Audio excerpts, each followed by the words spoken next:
what is so great about Nebbiolo for you? I know it is, I don't mean to make light of it because I do know that it's something that you love. Right. So, what makes a grape like one of the classic grapes, one of the legendary grapes of the world is, I think, in two ways. One, it has to somehow translate the circumstances from where it's grown. So, whether that's soil, climate, the people, but it also has to be age worthy and, become more and more interesting as it ages. And just Nebbiolo is that kind of grape. And it's distinctly Italian, but it has traits that are similar to Pinot Noir, for example. The other great, wine connoisseurs all over the world or the industry feel is probably the best example of that. Hey, y'all. I'm Jessica Dupuy, guest host for a special series on the Barolo and Barbaresco World Opening 2025, presented by Landmarks. This fourth edition of BBWO will showcase the latest releases of 2021 Barolo and 2022 Barbaresco wines from Piedmont and takes place in Austin, Texas on March 25th. Join me in the heart of Texas as we delve into the experiences and insights about the terroir of the Longue region and its star grape variety, Nebbiolo. We'll talk to sommeliers and retailers from the key markets of Austin, Dallas, Houston, and beyond about the alluring wines of the Barolo and Barbaresco regions. If you enjoy the show, please subscribe and rate our show wherever you rate your podcasts. Note, this series is funded by the European Union. Views and opinions expressed are, however, those of the podcast participants only and do not necessarily reflect those of the European Union or of the granting authority. Neither the European Union nor the granting authority can be held responsible for them. All right, so Stephen McDonald, welcome to the Italian Wine Podcast. I'm so excited to have you on with me, and we can talk a little bit about Barolo and Barbaresco. Fantastic. Thanks for having me, Jessica. This is great. Yeah, so I've known you for a long time, and I am excited to be able to introduce you to kind of the listeners here, but perhaps maybe you could do that introduction. So who is Stephen McDonald? Where are you from? And kind of, you don't have to start with like, I was born in San Antonio kind of thing, but just kind of, tell us what you do in Texas and kind of your career in terms of wine. Yeah, for sure. Wine is a second career for me. So I used to be a school teacher. I was a band director. That's what I went to university for. And so after doing that for a little bit, I moved to New York and I just found myself in the hospitality industry instead of teaching. And that's where I really caught the bug to be a wine professional. And so after a few years there, came to Houston in 2011 and got hired by Pappas Bros Steakhouse, the original in the Galleria, to be a floor sommelier. And so after a couple of years, they made me the wine director. A number of years after that, I passed my Master Sommellier exam. Then coming back after COVID, things picking back up and us getting all of our teams back, they put me in charge of what is now all three locations of Pappas Brothers Steakhouses. So the original one in Houston at the Galleria location, one in Dallas, and one in actually downtown Houston. And currently they all have Wine Spectator Grand Awards. They all have a team of sommeliers and wine directors. And the Galleria location just recently won Wine List of the Year and Best Long Wine List in the World from World of Fine Wine. So it's big. They're big programs. They're a lot of fun. They're classic. There's something for everybody. It's a really fun opportunity for me.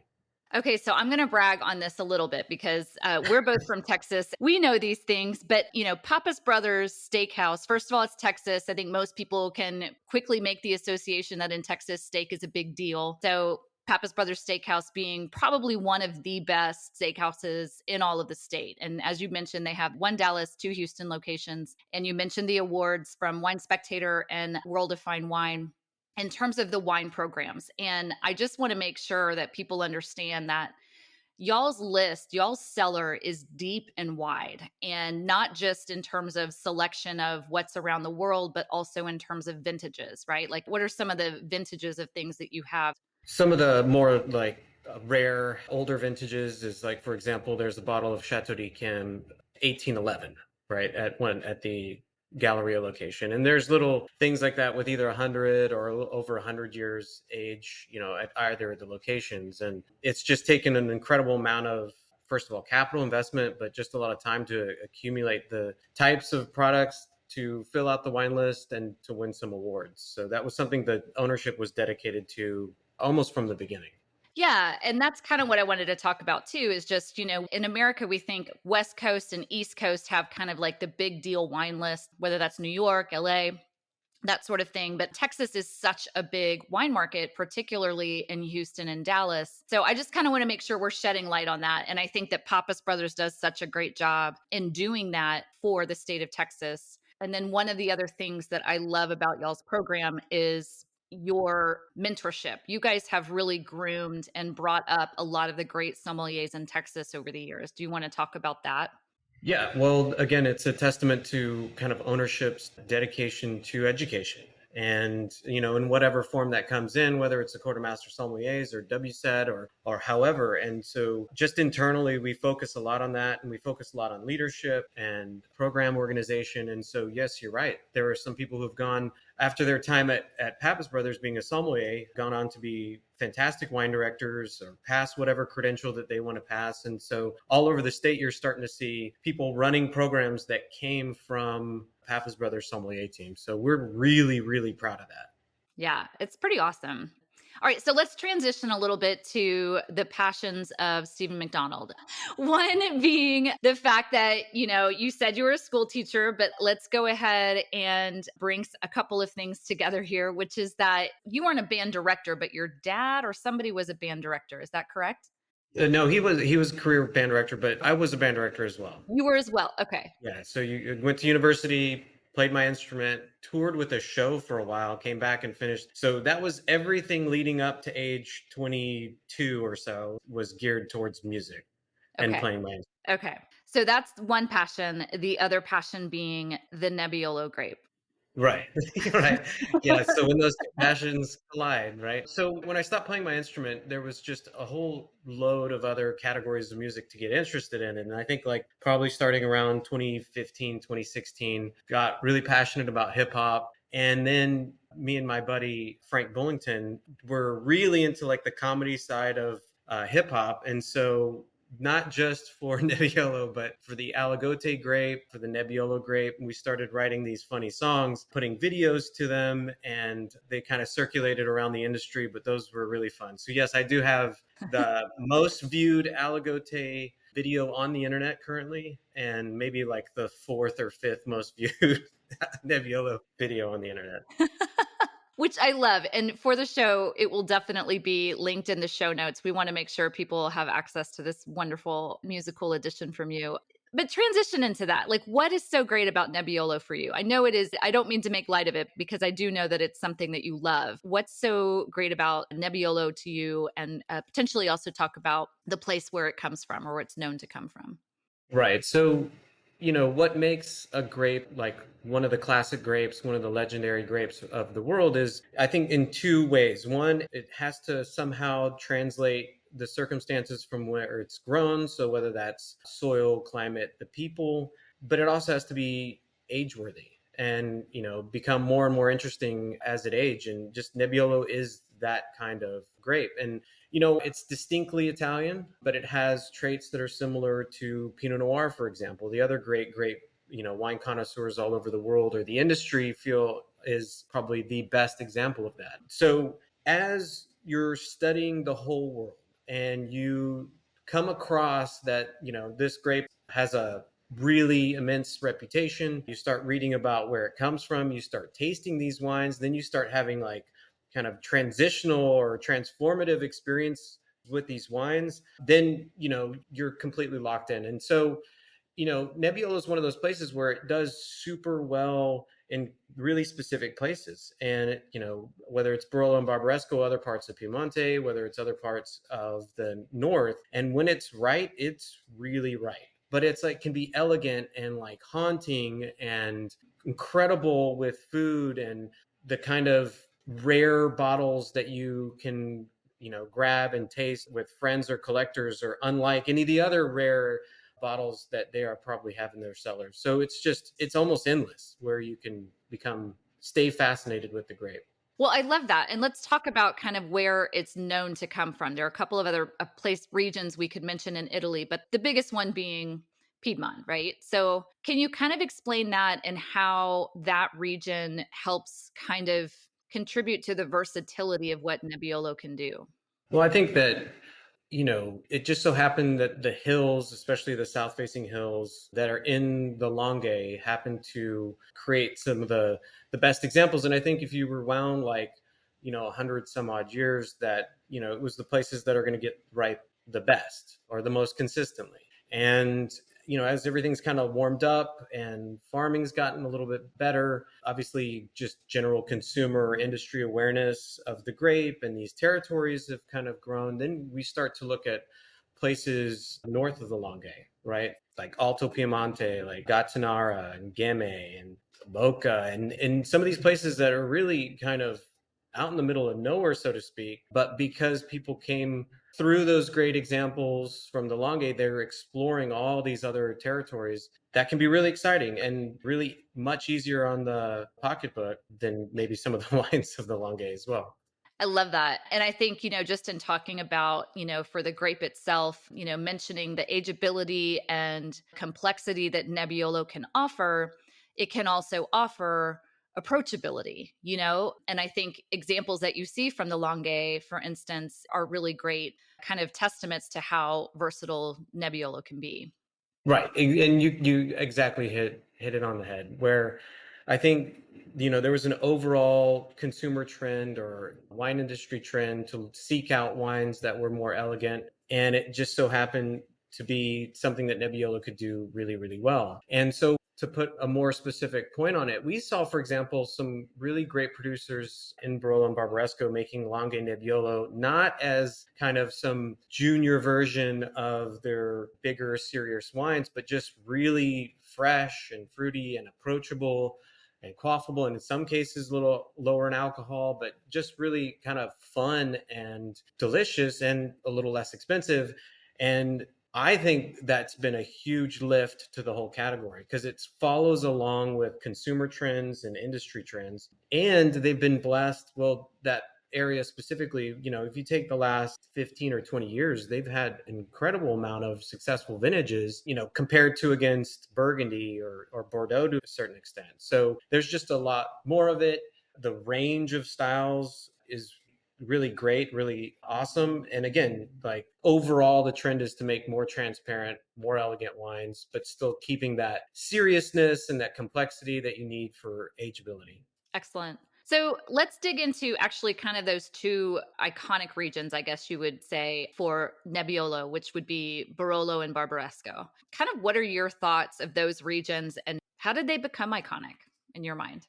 In my mind, wow. Well, I think from a general sommelier standpoint, they've always been really important, really classic places. And I think for the most part, Barolo's reputations are maybe a little bit more broad and recognizable, though, pretty much thanks to Angelo Gaia, the whole territory of Barbaresco is very close in that. I think that from our restaurants specifically, just from name recognition, Barolo tends to have a little bit of an edge, in terms of sales. Or if we're choosing something by the glass, we might choose a Barolo more times than a Barbaresco just because, it has a higher rate of depletion. But that isn't to say that, like, again, some of the most legendary wines are coming from both territories. And it's really difficult to make generalizations about the style, right? If you read old textbooks, they'll talk about the overall general character of Barolo as being more kind of big, or they use words that seem outdated like masculine, and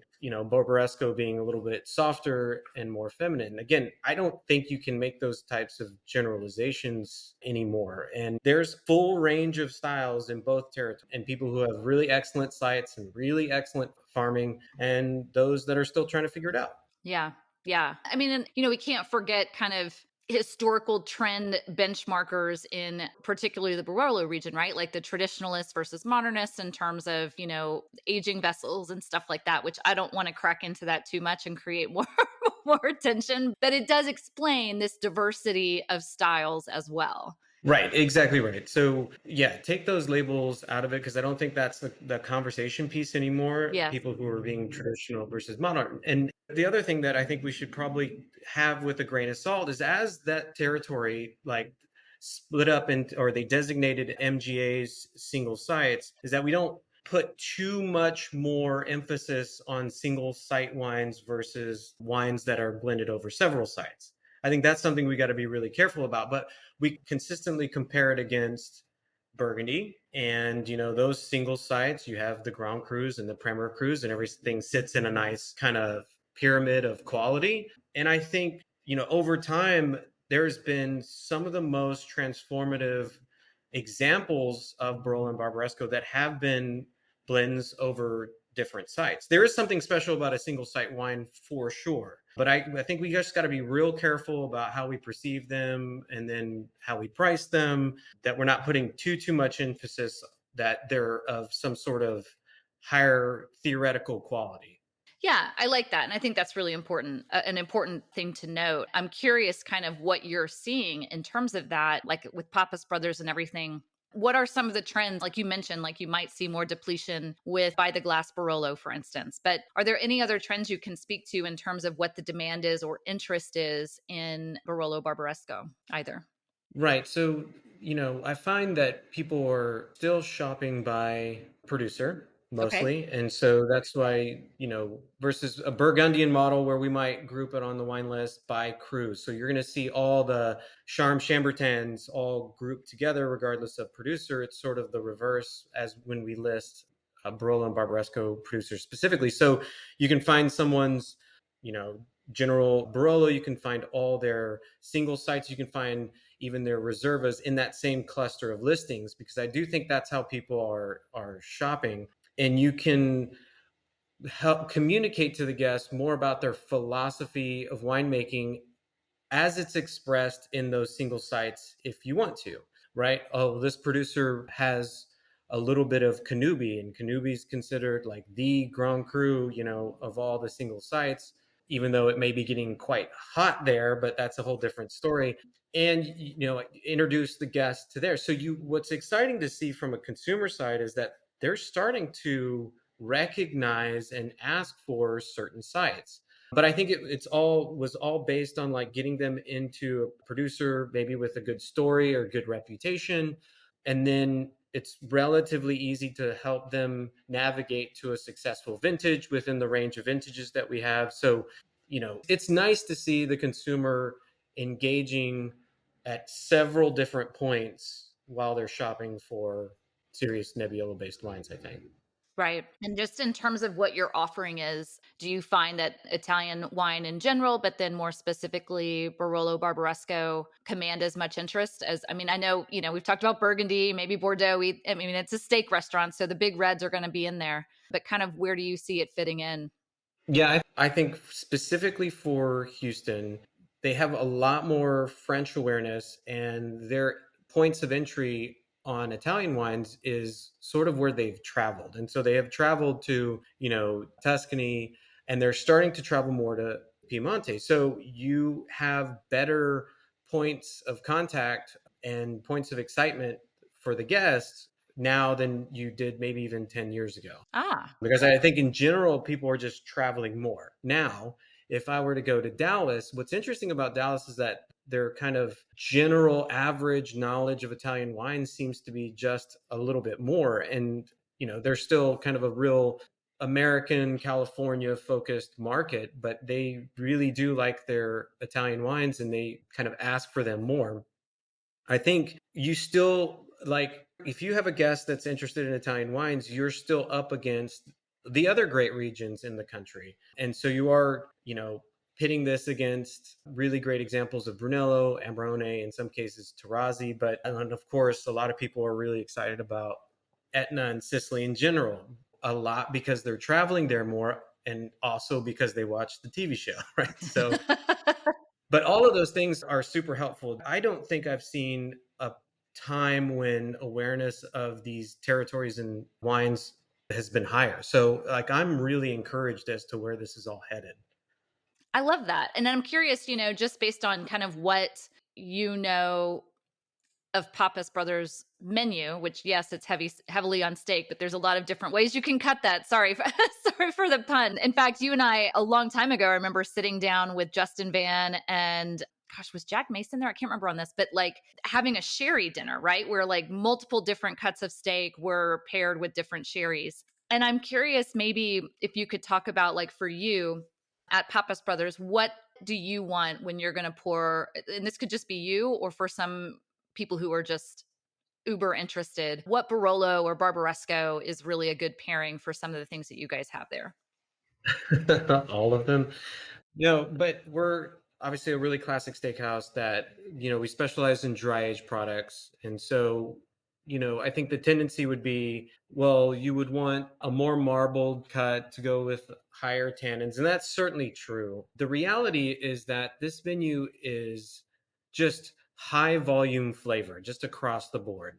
And what's interesting and very fresh ingredients and very vibrant flavors, but they're very, intense flavors, very loud flavors.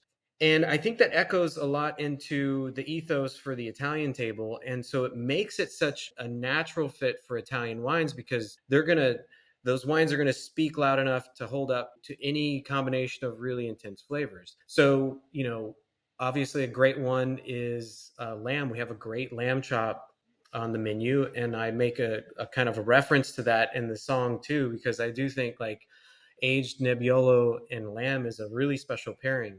But I love it with any of those dry aged products. The strip is probably the sweet spot for, the right amount of marbling. It does see the dry aging.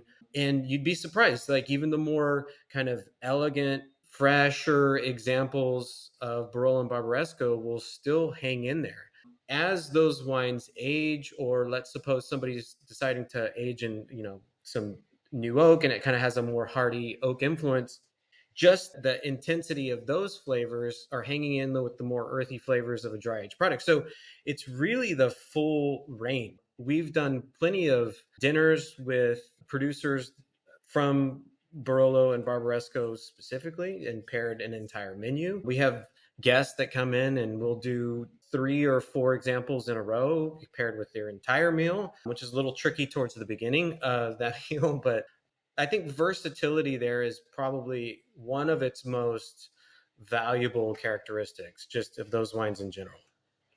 I love that you kind of explained that because there's versatility to your steak menu that kind of does, yeah, let those wines speak for themselves in different ways. So, one of the things that you'll be doing over the next few weeks is participating in the BBWO. You'll be doing 2 master classes, one in Dallas and one in Houston. This will be for trade. This will be master classes for other sommeliers in those particular markets. When you're educating about Barolo and Barbaresco, what are some things that you want to make sure people take away about the wines from those regions? Yeah, I think on the trade side, kind of what we were just mentioning is that there are certain ideas that we should probably get away from in terms of over generalizing about these territories, about the wines. For example, Nebbiolo is an incredibly tannic. It has an incredible capacity for like natural tannin, right? And I'm sure over the course of the class, and I don't have the lineup specifically, but just in general, there are some examples that aren't so overly tannic or assertively tannic, right? So I think we have to find different sets of descriptors, like, and be careful not to overgeneralize to our guests. We certainly want to prepare our guests for what they're going to try, and learn how to like ask the right questions, because if this is all trade and they have contact with their distributors and their importers and their producers, that we're asking the questions that are going to matter to either what's in the glass or how your guest is shopping, right? So obviously some of that's going to be in the form of technique, both in the winery and in the vineyard. Knowing some of these sites, there's a lot of single sites in both Barolo and Barbaresco. And if we had to make a list of the ones that consistently have the highest reputation, then we should probably know those 10. Also, the ones simply that the producers feel are the best examples of their territories, because if you ask them, they might have a different answer than maybe someone who's just an enthusiast. So it kind of clearing up some of the overgeneralizations, like seeing how we can rethink about the region, how we can engage and get excited, get there more. It's a really easy place to go and visit. And I encourage everybody to go and visit and to know the foods from that region and just go and make friends. I'm glad you brought that up because you actually go quite a bit. In fact, you've brought your family, what, for like a couple of months in the summertime to live in Alba or nearby. Is that correct? Yeah, exactly. In a little like Airbnb just outside of Alba. But yeah, it's a really reasonable place. There's a little bit to do with kids, but yeah, they're good sports, and it's an easy, like I said, it's an easy place to get to. So we like going there. Yeah. I think that's really important. And I love that you brought up that, more people are traveling to other regions of Italy that can expose them to this. And Piemonte is certainly being one that's just, it's super beautiful. And I think one that you really have to see to understand that. So, I didn't want to brag too much on you at the beginning, but I will just mention to everyone that Stephen recently won Michelin Texas Sommelier of the Year. So, congratulations to that. Thank And the reason I wanted to spotlight that for you is just because, kind of from our perspective, just what an important piece of the puzzle you have been in terms of helping bring more sommeliers through their education process and mentoring and things like that. I'm curious if you could also talk about kind of you're educating them to help them know more, but ultimately, because of the hospitality angle, you're also educating them to help consumers more. So, what do you think you want consumers to be able to take away? Like, if they're able to go to the BBWO thing in March, for instance, in Austin, like they're going to be experiencing so many different producers, so many different wines from the regions. What are some things you want them to be able to think about as they're walking around?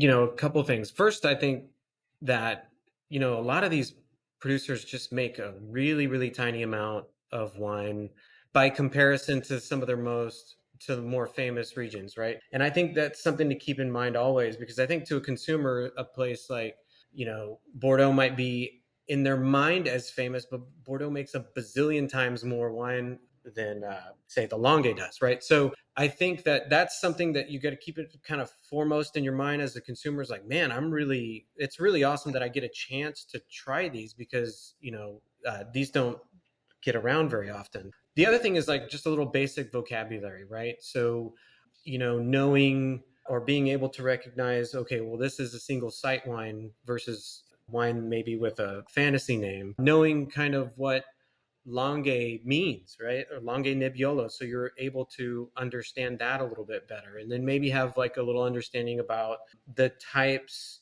of food that they're typically going with, so that, the intensity, or say, for example, the acid or the tannin profiles in these wines don't surprise you too badly, right? Just a few things, engage. You're going to find that everybody's super friendly, asking questions about sustainability and what they're doing in the vineyards is also really important, because I think, Italians do a really good job with that. Anybody who's traveled there and has eaten a bunch of food and not felt sick or bloated knows that, overall their farming is really, really good across the board. So, just engage, learn some words, try as many things as possible. That's always my advice to anybody, is just literally try as many things as possible without getting too drunk. Yeah, maybe bring a spit cup with you, Yeah. no judgment here. No judgment at all. But I love that because I think size is a really important thing to remember. Yeah, we're used to either, large, high volume producers in some of the larger regions of the world. But you're right. I mean, there's a lot of artisan kind of level wine from here. And what a great opportunity to have a walk around where you can taste a lot of those that may not even be something you see often on the market. Maybe they've only been on wine lists in restaurants and harder to find on retail. This would be a place to be able to kind of explore some more that you may not have tasted before. And vintages too. Yeah. Oh, yeah. Yeah. Yeah. Just ask them about vintages, because you'll see their face change. Like, it's like you're interacting with the producer. They're like, oh, this vintage was, and they're like, oh, this vintage was, and see if it matches up with how the wines are drinking. And sometimes it does, and sometimes it doesn't. So that's the other piece. Ah, that's a great tip. I love that. That's perfect. And you're right. I mean, they get excited about vintages in the same way that they get excited about their different kids, right? Because they're, each vintage is very, very different. All right. Well, let's end up on the food note because you've brought it up a couple times. You've spent quite a bit of time in Piemonte. And so maybe you can tell us about some of that food. What are some of the things that you absolutely have to have when you're there?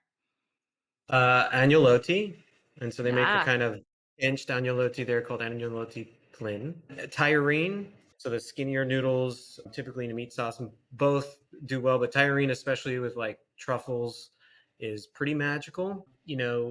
There's bagna cauda, which is a really interesting, more kind of a wintry dish with veggies that seems really healthy, but it's very, it can make your breath stink a little bit. The a little bit more challenging too as a starter. Like you definitely want to try all the versions of vitello tonato. So veal with a tuna sauce doesn't sound super like exciting, but I guarantee you're gonna have a few that are really good. Yeah, and then just put truffles on everything. I think that's the answer to every meal. Just as many pastas, as many truffles as you possibly can. I love that. So like the fall is just an amazing time to go when the white truffles especially are kind of on, people are on the hunt for them at that time. Okay, I want to go back to some of those because so vitello tonato, you're right. Like it's not something that people are thinking really veal and tuna, but it becomes mysteriously addictive to me anyway. Yes. Like I want to try it everywhere. But go back to, and I'm probably going to say it wrong, but the bagna calda, is that Uh-huh. okay? Yeah. Yes. So that I was actually reading kind of what's in that the other day, and I found it really fascinating. So I mean, it's olive oil and butter heated up with a lot of garlic, a lot. Yeah, and I think anchovy too. Yeah. So then they add like kind of a minced anchovy into it, but it's essentially a dip. Where you're kind of Yeah. dipping vegetables, which could be anything from a carrot to celery. But I think in Piemonte there's like a particular thistle that they use, and I don't know how to say it, but Yeah, that might be advanced bagna that I don't know that type of veg. But like my wife's mom is Piedmontese, so we just have like a tray of vegetables and we just dip it. Yeah, yeah. all sorts of types of vegetables. Well, Stephen, thank you so much for joining us today. I want to apologize in advance for all of my poor Italian pronunciation, particularly of, I'm not even going to say the foods again, but and Alba and Piemonte instead of Piedmont and Alba. That sounds so Texan. So you do a much better job. But thank you so much for your time and just kind of, breaking things down for us when it comes to Barolo and Barbaresco and giving us some tips because I look forward to walking around and kind of taking some of those with me when I'm at the tasting in March. But thanks for what you do for Texas and also for Pappas Brothers. And I look forward to coming back in again soon. Thanks, Jessica. Thanks for listening to this special series on the Barolo and Barbaresco World Opening 2025. If you enjoyed the show, please subscribe and rate us wherever you listen to your podcasts.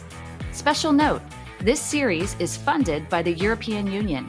Views and opinions expressed are, however, those of the podcast participants only and do not necessarily reflect those of the European Union or of the granting authority.